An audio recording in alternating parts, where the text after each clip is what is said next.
It's funny how your own birthday can turn into a public performance review. Not the cute kind where people clap and pretend you're a gift to this world.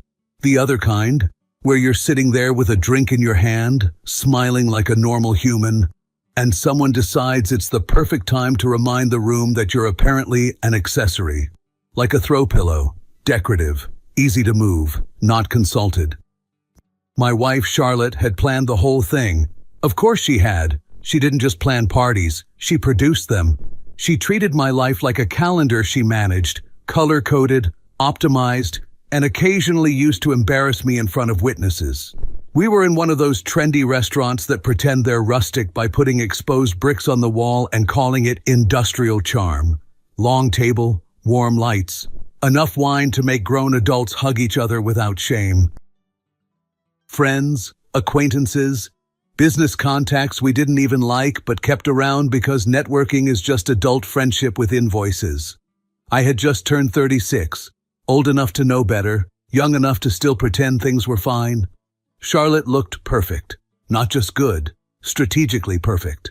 The kind of effortless elegance that actually takes 2 hours and 3 opinions. Hair exactly where it should be. Dress chosen to say successful but approachable. Smile calibrated for maximum social approval. If confidence were a currency, she'd be printing it. And for the first 30 minutes, everything really was normal. People toasted me. People told stories about me. Some of them were even flattering, which felt suspicious. Remember when Cole tried to fix his own car and somehow made the problem louder? My friend Ryan said. I raised my glass. In my defense, I was exploring new mechanical sounds. Innovation requires courage. Laughter. Real laughter. The safe kind. The kind that doesn't leave bruises later. I relaxed a little. Maybe this night would just be a birthday. What a wild concept. Then, like it always does, the conversation drifted toward the business. It always did. Because when two spouses own a company together, people stop seeing a marriage and start seeing a case study. We'd built it from nothing. Not the romantic Instagram version of nothing, the real one. Clients who paid late and complained early. Back when Charlotte and I were still a team instead of whatever we were becoming. Mason, one of Charlotte's orbiting admirers disguised as a family friend, leaned forward with the curiosity of a man who had never risked anything more serious than a haircut. So what's next for the company? He asked. Expansion? Bigger office? World domination? Charlotte smiled the way CEOs smile in interviews. Well, she said, swirling her wine, I'm negotiating 2 new contracts, reworking the brand positioning, and trying to keep everything from collapsing. You know, relaxing hobbies. A couple people chuckled. Mason nodded like she'd just explained quantum physics. And Cole? Dana asked politely, turning to me for balance. Charlotte answered before I could. Cole keeps morale high, she said warmly. Every business needs emotional support. More laughter. Still friendly. Still deniable. I lifted my glass. I also make excellent coffee. That's true, Charlotte said. Very supportive coffee. Another small laugh around the table. Nothing brutal. Nothing obvious. Just steady erosion, one polite joke at a time. Dinner arrived. Plates too artistic to feel filling. Someone asked how we first started the company, and for a second I thought Charlotte might actually tell the real story. The cheap office, the nights we slept 4 hours, the year we almost lost everything. Instead, she smiled lightly. Oh, it was chaos, she said. But eventually I figured out how to run things properly. I looked at her. She didn't look back. Ryan glanced at me, then quickly at his plate. Classic survival instinct. Mason laughed. Every successful man needs a woman who actually knows what she's doing. Charlotte raised her glass slightly. To teamwork, she said. I clinked it. Surviving it, I added. A few smiles, quickly gone. Then came dessert, which meant candles, which meant attention, which meant danger. The waiter placed the cake in front of me like a small, glowing warning sign. People started singing. Badly. Loudly. Tradition is powerful. When the song ended, Charlotte stood up with her glass. "Short speech," she said. Everyone quieted immediately. Of course they did. She rested a hand on my shoulder. Light, possessive, perfect for photos. "Cole and I built a lot together," she began. "And I'm proud of how far I managed to push things." Tiny pause. Small enough to ignore, big enough to feel. She smiled at the table. "He helps, of course," she continued gently. "He doesn't really make the big decisions, but he tries. And honestly, moral support is underrated." The table laughed. Not shocked laughter, not uncomfortable laughter, easy laughter, practiced laughter, the sound people make when a truth has been socially approved. Someone squeezed my shoulder. Another person said, "She's kidding, man," while still smiling. Charlotte looked at me, still warm, still charming. "Don't look so serious," she murmured softly. "It's your birthday." "So, happy birthday." I smiled back, calm, because reacting there would have turned me into entertainment. And I wasn't in the mood to perform. Inside, though, something very quiet shifted. Not anger, not hurt, just clarity. The kind that arrives without noise and doesn't ask permission. I blew out the candles. Everyone clapped. Music came back. Wine kept pouring. The night continued exactly like a normal celebration.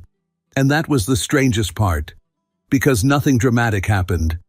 But somewhere between her speech and the last sip of my drink, I understood something simple. She didn't see me as her partner anymore, just a useful piece of history that hadn't been removed yet.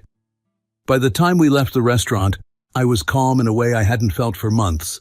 And I think, deep down, some part of me already knew this birthday wasn't the beginning of another year. It was the end of something else. If you had asked me a few years earlier who really built our company, I would have said we did, without thinking. Not because it sounded romantic, because it was true. Back then, Charlotte and I were the kind of couple people secretly hated a little. Not flashy, not rich, not posting fake happiness online every 5 minutes. Just aligned.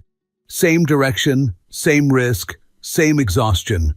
We started in a rented office that smelled permanently like burned coffee and someone else's bad decisions. 2 cheap desks, 1 printer that only worked when threatened, and a whiteboard full of plans that looked much more confident than we felt.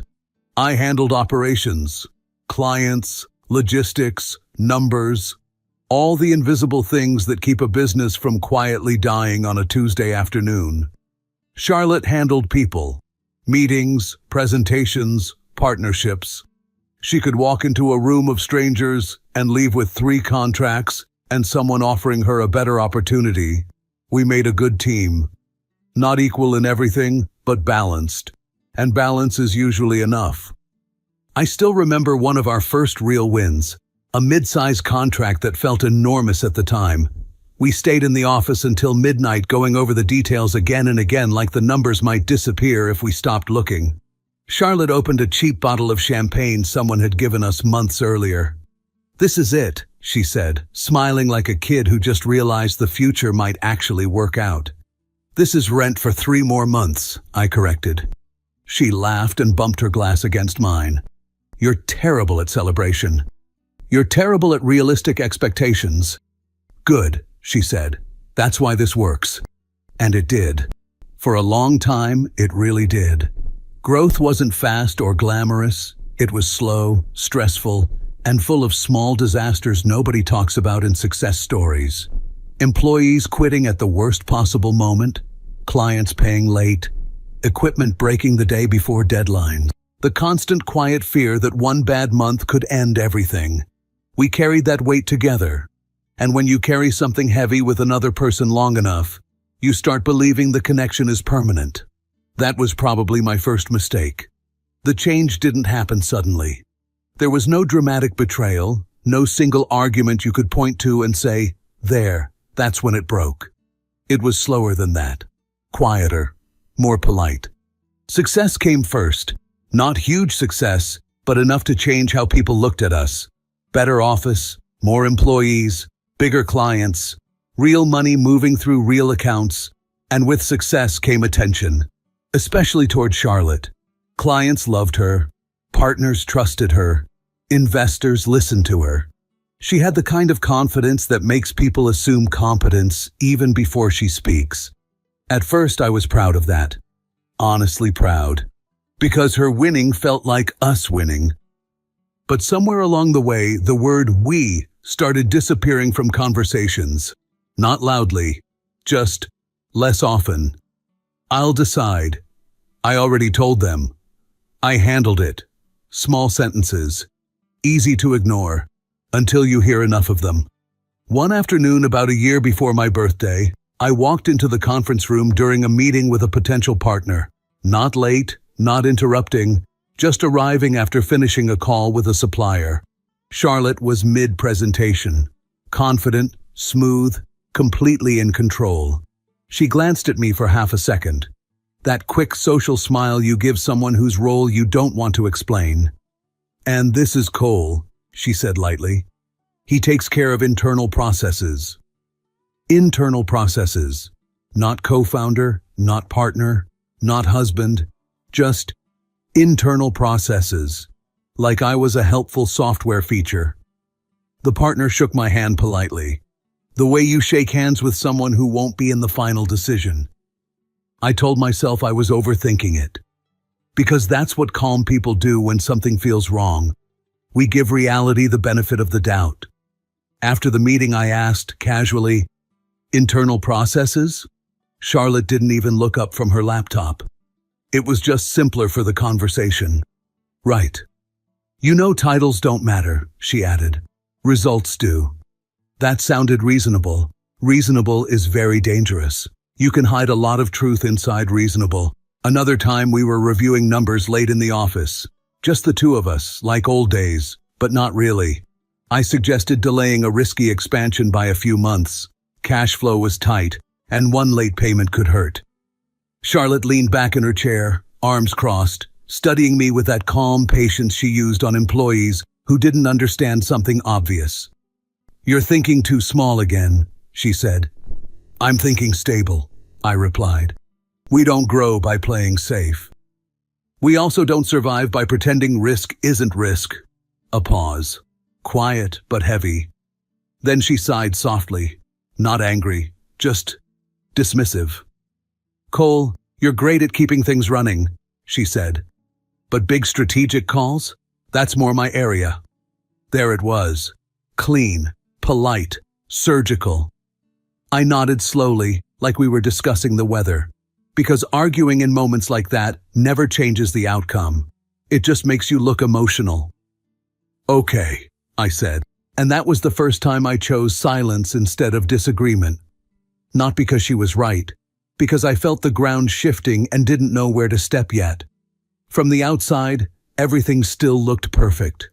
We hosted team dinners, celebrated milestones, posted smiling photos that suggested balance and partnership and all the other words people love. Inside the company, people slowly adjusted to a new gravity.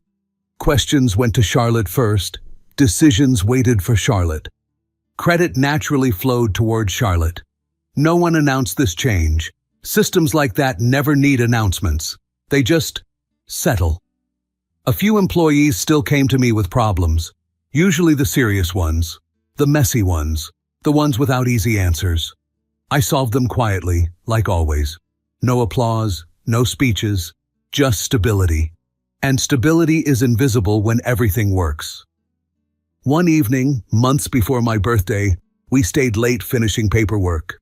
The office was empty, lights half off, that strange, peaceful silence businesses only have after everyone leaves. Charlotte closed her laptop and stretched.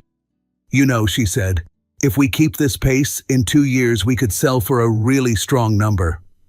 I looked up. "Sell?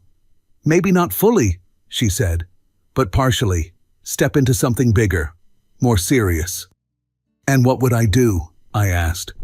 She shrugged lightly. "We'd figure something out. We'd figure something out.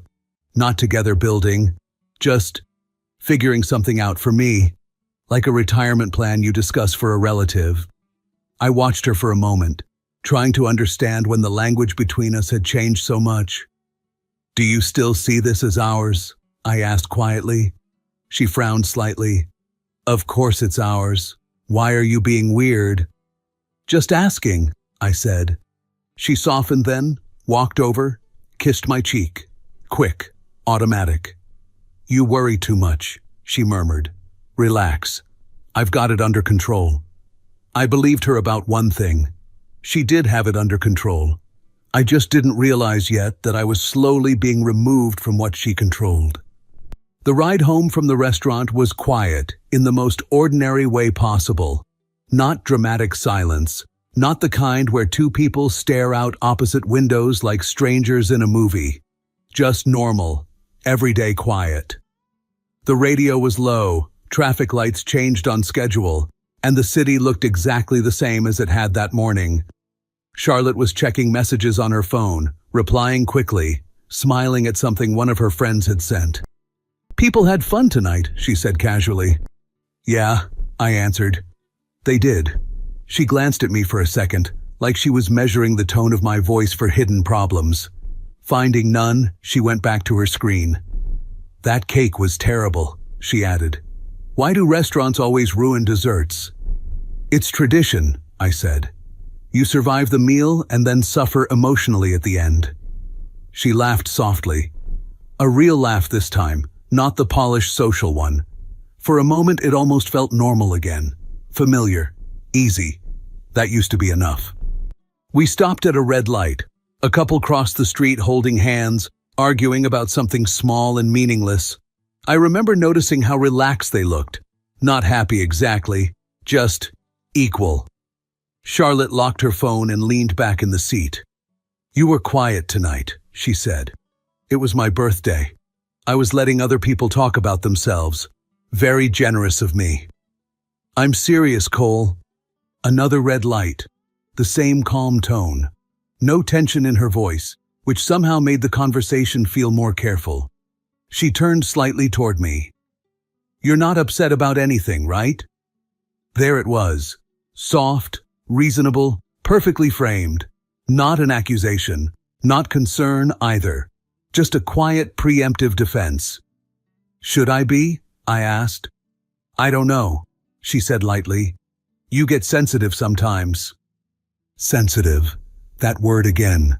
Clean, harmless, impossible to argue with without sounding exactly like what it describes. "I'm fine," I said. She studied my face for a moment, then nodded once, satisfied enough. "Good," she said, "because tonight was important. Mason wants to introduce us to a bigger investor group. That could change a lot for the company." Us, investor group, change a lot. All said smoothly, like the future was already approved and just waiting for paperwork. "Sounds promising," I replied. "It is," she said, "but we need to move fast. Opportunities like that don't wait." The light turned green. I kept driving. "What kind of structure are they talking about?" I asked. "They'd buy a small part first. Later, maybe take more control. We'll see." "We'll see." Another sentence that sounded shared but wasn't. "And when were you planning to tell me?" I asked, still calm. "I'm telling you now," she said, just as calm. "After the dinner." She exhaled quietly, a hint of impatience finally slipping through. "Cole, not everything has to be a formal meeting. I'm just gathering information." "From investors?" "Yes." "About selling part of the company?" "Potentially." The car filled with silence again, but this one felt slightly different. Not loud, just heavier. When we reached our building, she unbuckled her seatbelt and paused before opening the door. "You're doing that thing," she said. "What thing?" "Where you make everything sound bigger and more dramatic than it is." I asked two questions. "And you're loading them with tone." I almost smiled at that. Charlotte had a talent for turning any conversation into a problem of delivery instead of meaning. "I'm just trying to understand what's happening," I said. "And I'm telling you nothing is happening yet," she replied.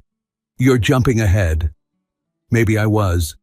Or maybe I was just arriving late to something that had already started. We went upstairs. The apartment was clean, quiet, exactly the way we'd left it. A normal home after a normal celebration. Charlotte kicked off her shoes and headed straight to the kitchen for water. "I wasn't trying to embarrass you tonight," she said from the kitchen. "You know that, right?" I leaned against the counter. "Didn't look like that from my seat." She sighed quietly. "Cole, I'm just saying," I added. "It didn't feel like a joke to me." She set the glass down a little harder than necessary. "You're overthinking it. Everyone was joking around." "About me not making decisions?" "Oh my God, it wasn't that serious." There it was. Step 1, it was a joke.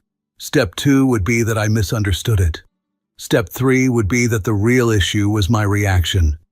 Because I want to know if you actually believe what you said. "I believe you're great at what you do," she said carefully. "But yes, I handle the strategic side more. That's not an insult. That's just reality." Reality. Another perfect word. Solid. Unarguable. Final. "And we decided that together?" I asked. She crossed her arms, defensive now. "Why are you turning this into a conflict? There is no conflict unless you create one." "I'm asking a simple question." "And I'm giving a simple answer," she said. "You're overthinking. Again." For a few seconds, neither of us spoke. The refrigerator hummed quietly, filling the space where something honest probably should have been. I nodded once, slowly. "Okay," I said. Not agreement, not surrender. Just acknowledgement that the conversation had reached the point where pushing further would only make noise, not clarity. Her shoulders relaxed almost immediately. Tension gone. Problem solved. "Good," she said softly. "I don't want us fighting over nothing." "Me neither." And that was the end of the discussion. Clean, peaceful, unresolved. She kissed my cheek on the way to the bedroom, the same automatic gesture as always. Familiar enough to look like intimacy from the outside. I stayed in the kitchen a little longer, staring at nothing in particular, replaying the evening without really meaning to. The joke at the table, the laughter, the way nobody looked surprised, the investor conversation that had apparently been happening somewhere outside my awareness. Individually, each piece was small, reasonable, easy to excuse. Together, they formed a picture that was harder to ignore. For the first time, the question in my head wasn't whether something was wrong. It was how long it had already been wrong without me naming it. I turned off the kitchen light and went to bed. Charlotte was already asleep, breathing evenly, completely at peace. The kind of deep, confident sleep you only have when you believe everything is under control. I lay there in the dark, not angry, not even sad, just awake. And somewhere in that quiet, a very simple thought settled in place. Nothing had exploded tonight, but something important had quietly ended. The next morning looked exactly like every other morning we'd had for years. Same kitchen, same coffee machine that made a noise like it was reconsidering its life choices. Same quiet routine that usually felt stable and safe. Charlotte was already dressed for work, scrolling through emails on her phone while the coffee brewed. "Do you want eggs or just coffee?" she asked without looking up. "Coffee's fine." She nodded, still reading something on the screen, thumb moving quickly.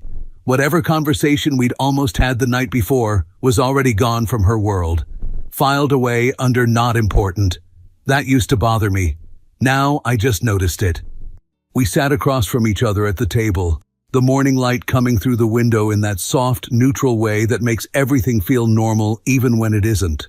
She took a sip of coffee and said, "I might be late tonight. Meeting with Mason and 2 people from that investor group. Not we, just information.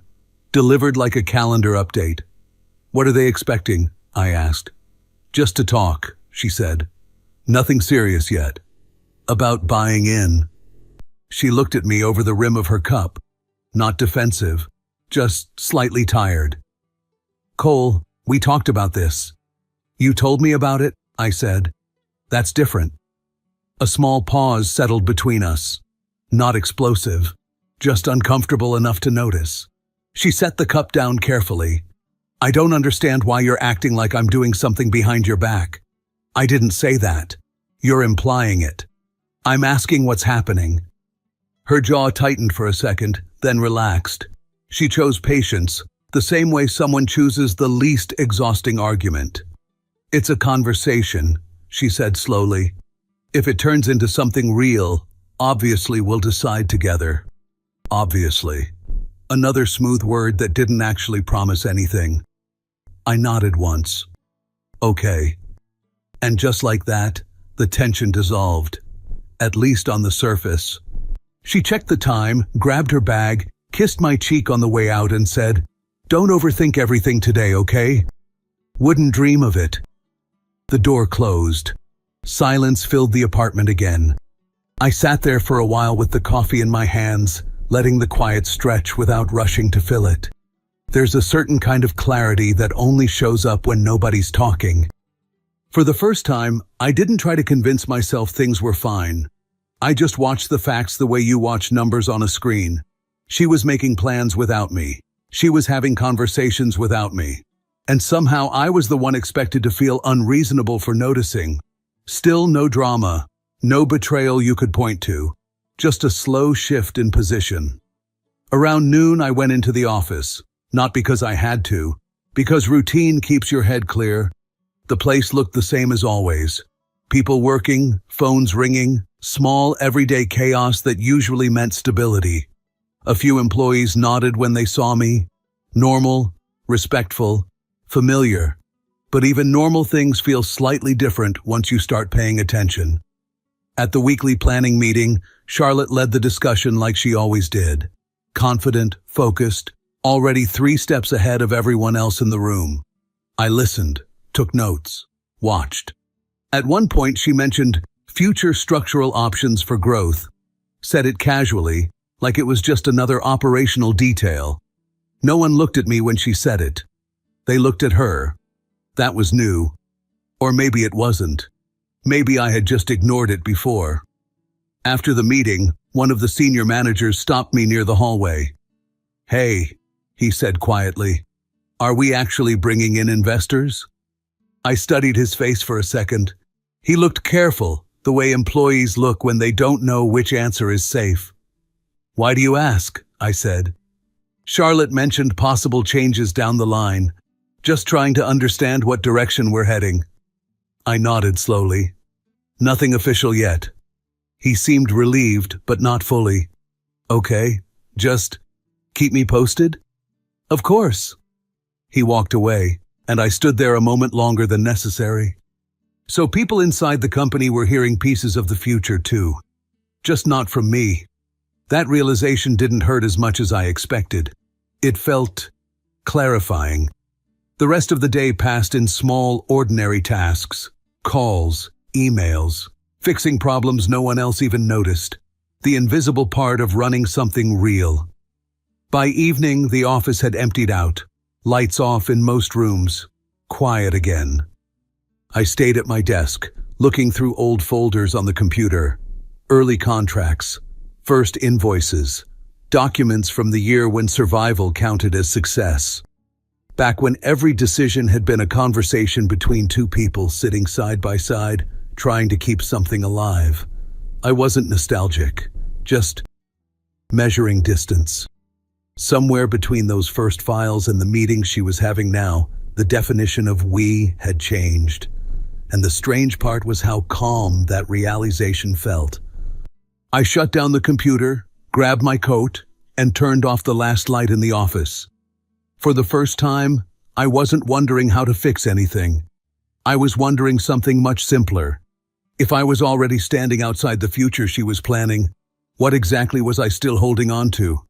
The next few days didn't bring any fights or dramatic conversations. If anything, everything became calmer, cleaner. Charlotte moved through her schedule with quiet confidence, like the direction of her life was already decided and just waiting for paperwork to catch up. "I'll be late," she said one evening, checking the time. "Dinner with the investors." "Okay."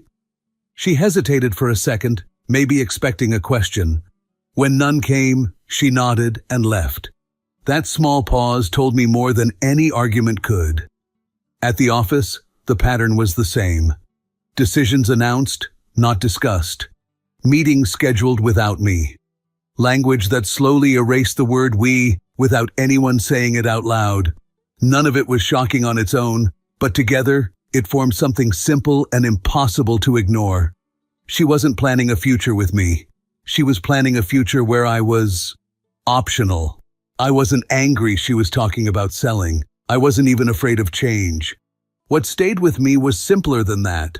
She had already decided I wasn't part of the future she was planning.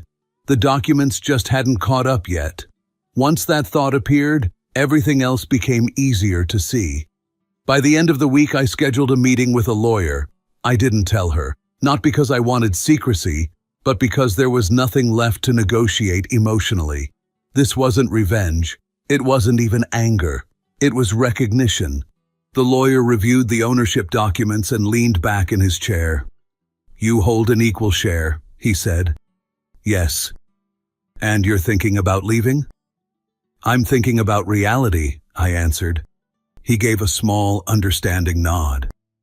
"You could sell your stake," he said. "Cleanly, quietly, no conflict, if that's what you want." That sounded less like a legal option and more like the truth I had been circling all week. On the way out of his office, one thought stayed with me. Selling my share wouldn't be revenge. It would simply be admitting what had already happened. If I was no longer part of the future, staying in the paperwork made no sense. That night, Charlotte came home late, tired but energized in the way people get when something important is moving in their favor. "Good meeting," she said, dropping her bag by the door. "Things might actually shift soon." "I'm glad," I answered. She looked at me for a moment, as if checking whether I was worried. I wasn't. For the first time in a long while, everything felt simple, not easy, not happy, just clear.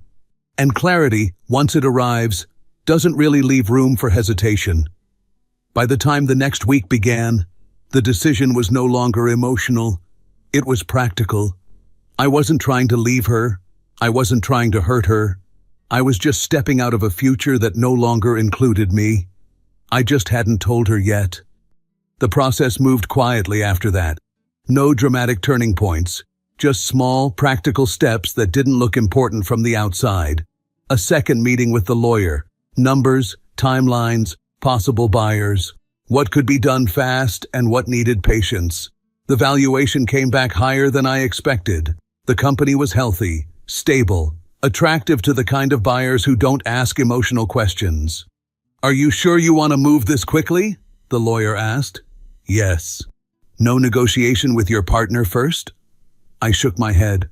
There's nothing left to negotiate. Within a week, a serious buyer appeared. I signed the preliminary agreement on a Tuesday afternoon. Afterward, I sat in the car for a few minutes, hands resting on the steering wheel, waiting for some kind of feeling to arrive. Nothing dramatic showed up. For the first time in years, the future looked simple. Empty, maybe, but honest. At home, nothing had changed on the surface. Charlotte still moved through her days with the same focused energy. Calls, meetings, late dinners, new plans forming somewhere just out of reach of conversation. One evening she mentioned, almost casually, "You're very calm lately," she said. "I guess I stopped worrying about the wrong things." She didn't know what that meant. I didn't explain.